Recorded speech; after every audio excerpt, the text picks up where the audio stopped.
வணக்கம். நாம் இன்றைக்கி பார்க்க போகிற வீடியோ வந்து பார்த்திங்கன்னா ரொம்ப முக்கியமான வீடியோ. அது மட்டும் இல்லாமல் உங்களுக்கு ரொம்ப யூஸ்ஃபுல்லாகவும் இருக்கும்னு நினைக்கிறேன். கண்டிப்பாக இந்த வீடியோவை மிஸ் பண்ணாமல் பாருங்கள். ஸோ என்னென்னு பார்த்தீங்கன்னா, இப்போ இருக்கிற இந்த கோல்டு வெதருக்கும் இந்த கோல்டு விண்டு டைம்லையும் உங்களுக்கு வந்து பார்த்திங்கன்னா அதிகாலை பனியில் நிறைய பேர்த்துக்கு வந்து பார்த்திங்கன்னா இருமல் சளி தொந்தரவுகளாக இருக்கிறதுக்கான வாய்ப்புகள் அதிகம் உண்டு.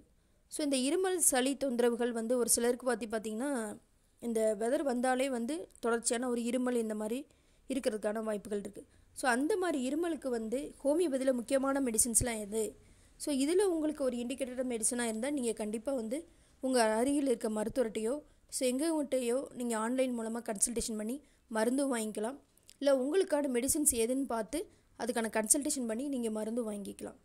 ஸோ நீங்கள் கன்சல்டேஷன் பண்ண டிஸ்கிரிப்ஷனில் நம்பர் இருக்குது.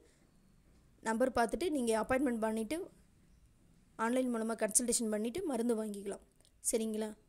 ஸோ முக்கியமான காஃப் ரெமடிஸை பற்றி ஹோமியோபதியில் என்ன மெடிசின்ஸ் இருக்குன்றதை பார்ப்போம். வாங்க வீடியோக்குள்ளே போகலாம். கோல்டு வெதருக்கு ஏற்ற ரெண்டு மெடிசின் என்னென்னு பார்த்தீங்கன்னா அக்கோனைட் அண்ட் ஹெப்பாசெல்ஃப்.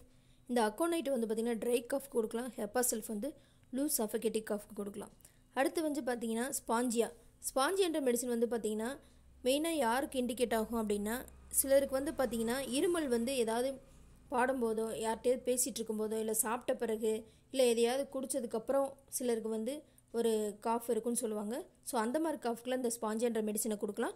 அதுக்கப்புறம் வந்து பார்த்திங்கன்னா சிலருக்கு வந்து பார்த்திங்கன்னா ட்ரை காஃபாக இருக்குது, அதோட வாய் வந்து ஒரு கசப்போடு இருக்குது அப்படின்னு சொல்லுவாங்க. ஸோ அந்த மாதிரி இருக்கிறவங்களுக்கு பிரையோனியான்ற மெடிசனை கொடுக்கலாம். அடுத்து வந்து பார்த்திங்கன்னா ரொம்ப whooping cough, dry whooping cough அப்படின்னு சொல்லுவாங்க, வித் ஹோர்ஸ்னஸ் ஆஃப் வாய்ஸ்.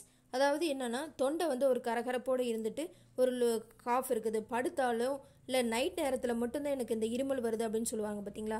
அதுக்கு இண்டிகேட்டான மெடிசன் என்னென்னு பார்த்தீங்கன்னா ட்ரோசிரா. அது மட்டும் இல்லாமல் சிலருக்கு வந்து பார்த்திங்கன்னா நெஞ்சு முழுக்க வந்து சளி பயங்கரமாக இருக்குது, அதாவது ரேட்லிங் காஃப் அப்படின்னு சொல்லுவாங்க. நல்ல சளி வந்து ஃபுல்லாக கட்டி அந்த மாதிரி இருந்துச்சுன்னா அதுக்கு ஆன்டிபயாட்டிக் கொடுக்கலாம்.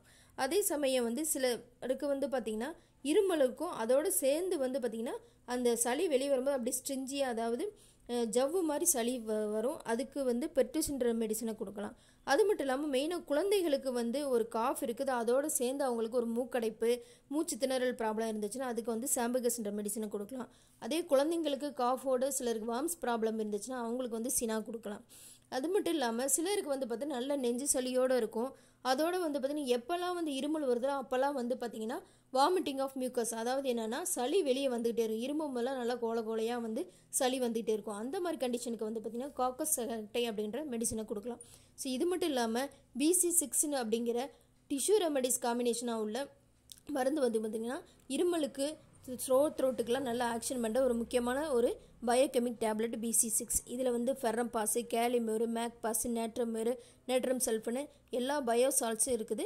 ஸோ இந்த மெடிசன் நீங்கள் எடுத்துக்கிட்டனாலும் உங்களுடைய காஃப் அண்ட் சோர் த்ரோட்டுக்கு நல்ல பெஸ்ட் இண்டிகேட்டர் மெடிசனாக இருக்கும். ஸோ இந்த மாதிரி ஹோமியோபதியில் சில நோய்கள் அண்ட் சிம்டம்ஸ்க்கு வந்து நீங்கள் வந்து என்ன மாதிரி மெடிசன் எடுத்துக்கலான்றது அடுத்தடுத்த வீடியோக்களை பார்க்கலாம். தொடர்ச்சியாக நம்ம சேனலில் பாருங்கள். இந்த வீடியோ பிடிச்சிருந்தால் லைக் பண்ணுங்கள், ஷேர் பண்ணுங்கள், சப்ஸ்கிரைப் பண்ணுங்கள். நன்றி, வணக்கம்.